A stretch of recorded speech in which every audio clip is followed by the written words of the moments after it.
Good day! Here are the stories for the Manila Times for Friday, July 15, 2022. President Ferdinand Bongbong Marcos Jr. wants the national identification card rolled out by the first quarter of 2023. Marcos said in a Facebook post on Thursday he ordered the National Economic and Development Authority to speed up the printing and distribution of the Philippine identification cards during his meeting with Socio-Economic Secretary Arsenio Balisacan in Malacanang on Wednesday. The president said the plan is to print more than 50 million IDs so that can be used by early next year. Balisacan earlier said the Marcos administration is targeting to use most of the national IDs by the end of the year. Go Negosyo founder Jose Maria Joy Concepcion III is seeking the approval of President Ferdinand Bongbong Marcos Jr. for his pandemic exit strategy, which the government can adopt to help the country transition to normalcy. Interior Secretary Benher Abalos vowed to endorse Concepcion's proposal to the president and to set a meeting with the Department of Health to discuss ramping up vaccinations.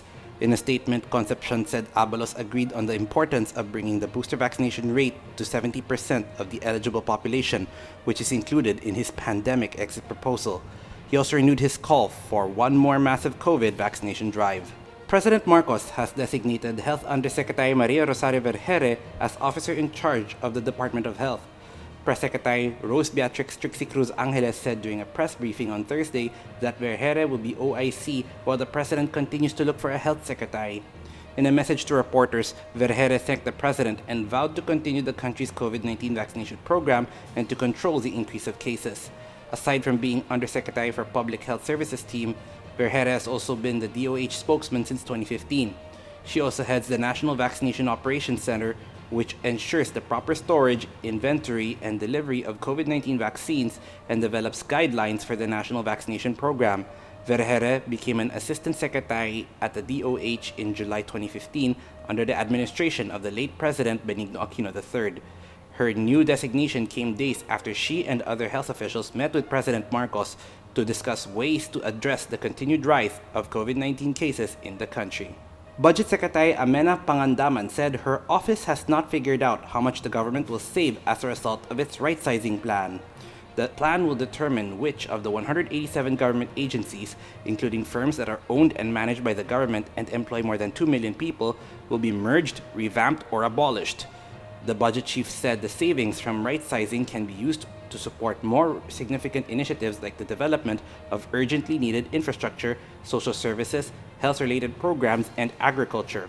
She has estimated if 5% is affected by the program, the equivalent is 14.8 billion pesos per year that the Department of Budget and Management will save on their personal services.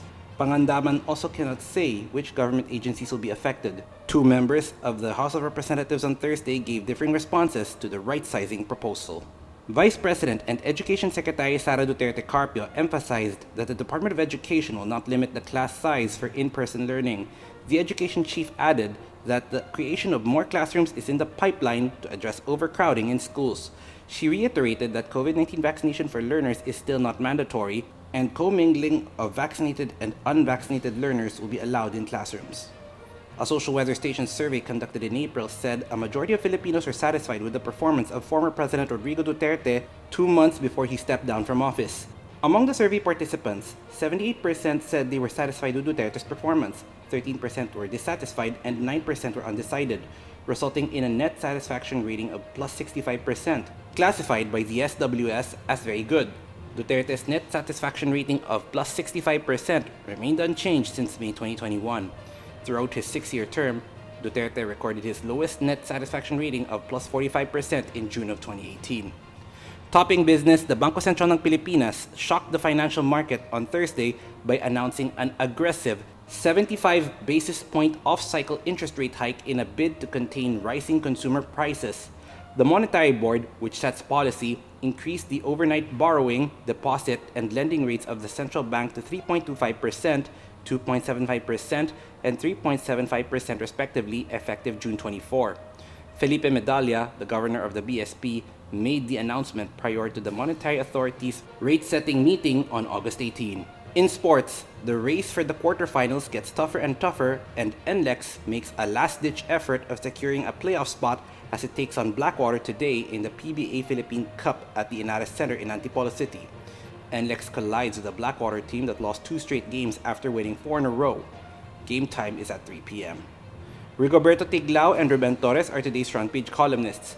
Tiglao continues to gloat over the country's arbitral ruling on the West Philippine Sea, while Torres believes unemployment is the government's biggest problem. Today's editorial believes reopening nursing schools can boost the country's healthcare system. Read the full version on the paper's opinion section or listen to the voice of the Times. For more news and information, get a copy of the Manila Times on print, subscribe to its digital edition, or log on to www.manilatimes.net. Follow us on Twitter, Facebook, or Instagram, and keep up with the Times. On behalf of the Manila Times, this is Arik John Seco reporting. Have a safe Friday ahead. Our longest trusted English newspaper since 1898. Now available digitally. Computer. Order the Manila Times Digital Edition. Subscribed. Get the Manila Times Digital Edition for less than 2 pesos and 50 centavos per day when you sign up for 1 year. The Manila Times, news source of choice, trusted since 1898.